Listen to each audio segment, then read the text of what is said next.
Hi there. This is your professor, Ann Babson, again. Um, in week 15, I am going to give you a little bit more of a lecture here as opposed to a separate video. I want to talk to you generally about the nature of immigrant writers.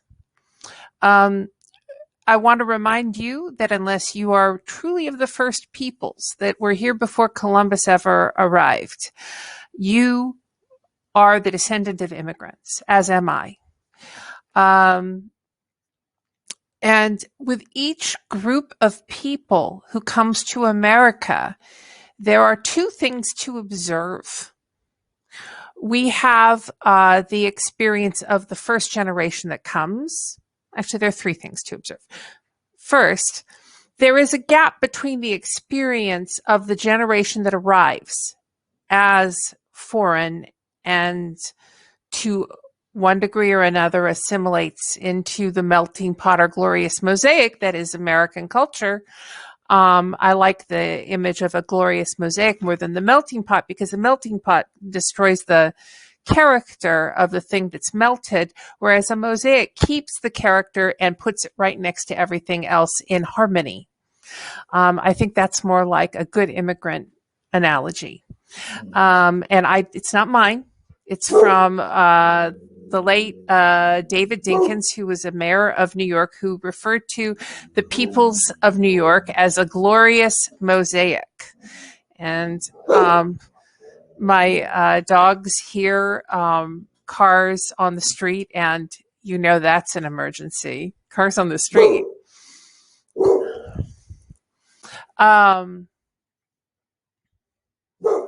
was saying, glorious mosaic. The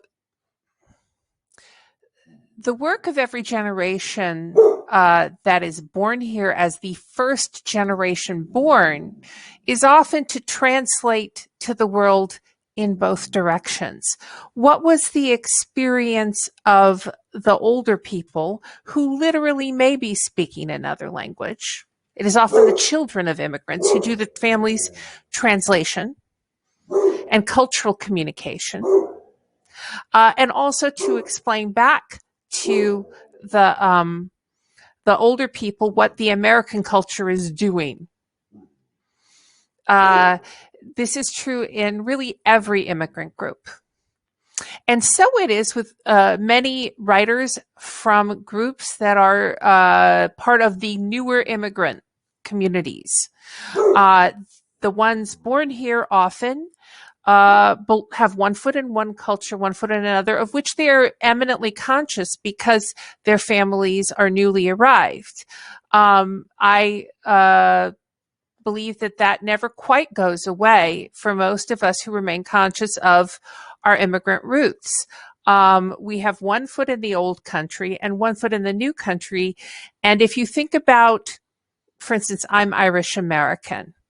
There's the word Irish hyphen American in that concept. Irish American has a hyphen, and that hyphen is like a rope, which is a tug of war between the old identity, which is Irish, and the new identity, which is something else that is blended in with everybody else.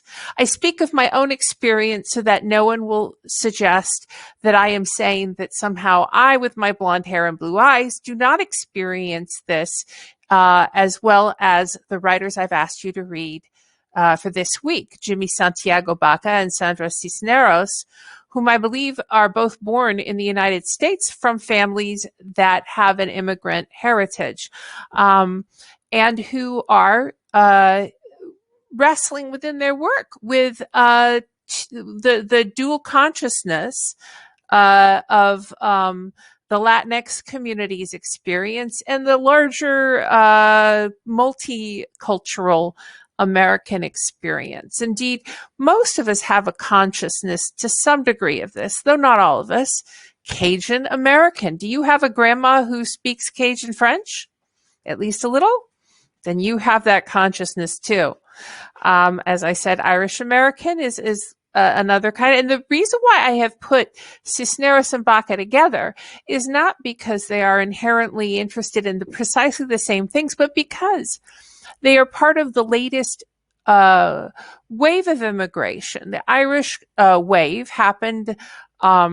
My ancestors got here before the potato famine, but largely in the 1830s, 40s, and 50s was the big wave of Irish immigrants. I don't know when your ancestors got here, but at some point they did. There is a wave, such as there has been immigration at all at this time, from Latinx countries. And for the past couple of decades. And indeed, there are families that are Spanish speaking that have been here longer than many of the English speakers because of the traditions of Spanish colonization and Indian presence in places like New Mexico, for instance. And Jimmy Santiago Baca and Sandra Cisneros are doing the yeoman's job of the children of immigrants in being the cultural translators on both sides, reporting back from the larger American experience to a Latinx community, and also speaking to those of us who are not part of that community about what they find there that we ought to know. And their perspectives are informed by this experience. And I've put them together, as I said, not because they are inherently segregated as Latinx writers, but because I wanted to talk to you today about the eternal nature of immigrant literature in America. As long as America is not based on blood and soil, but on an idea or a series of ideas, and long may it be so that our republic stands on ideas. I pray it most fervently. We are going to delightfully attract people to come here because of the ideas. And they will bring with them all the good sense, practical know-how, education, and yes, stories that come with the immigrant experience. Emma Lazarus wrote as someone who understood the immigrant experience being a Jewish refugee 150 years ago or so, a little less than that, I think. And she wrote about the welcome of the Statue of Liberty to us. Her poem is on the front of your syllabus. And that experience has not fundamentally changed in its character for those who get here to build a new life. How brave, how courageous, and how marvelous that we receive the wealth from these other nations of this rich cultural experience. We are the richer for it. So I've asked you to read the works of both of these authors who have rather different experiences, but share a similarly Mexican-American background. I am asking you to look for where the heroes are in their stories. I think that that's a particularly fascinating thing in these particular individual authors' work. Who is worthy of our respect in these stories? Who is celebrated as heroic? I think that is worth noticing. And we are nearing the end of the course. We've got these two authors. Note that for Baca, I have both the work in the textbook and a document that I'll ask you to read of several poems, including one I love called El Gato, one of the best dang poems written in 50 years, in my opinion. And Cisneros is in the textbook. We'll have one more week.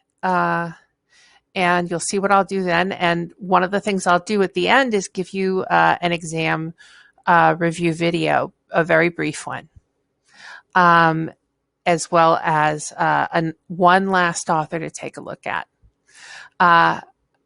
I think that you are getting a picture in this class of the diversity of modes of expression and experience of American writers. It's one of the things that makes me so happy to be an American writer and to get to teach these wonderful works to you. They're cheerleaders, you can see. And I don't know how your experience has been thus far of them, but I hope it has been meaningful. I know for me, these works are deeply meaningful. Anyway, let me know if you have questions. Thanks.